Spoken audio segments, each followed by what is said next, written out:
और Islamic video आखिर तक देखें। लाहौल बला कुब्बत कितनी बेशरम औरतें इतनी रात के रोड पे क्या कर रही है? जाने बगैर किसी के बारे में बुरा नहीं कहते। अल्लाह अकबर, ये इतनी रात में क्या कर रही है? जरूर कोई बेहुदा औरत होगी।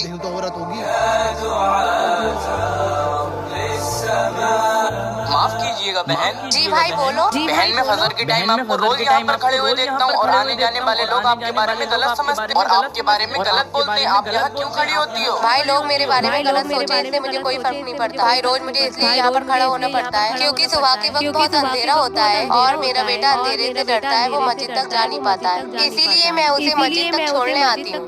भाई इसलिए आप रोज मुझे यहाँ खड़े हुए देखते हैं। भाई लोग मेरे बारे में कुछ भी बोले पर मेरा अल्लाह ही मुझे जानता है। माशाअल्लाह, अल्लाह हर बच्चे को आप जैसी माँ दे। माँ में नमाज पढ़ाया।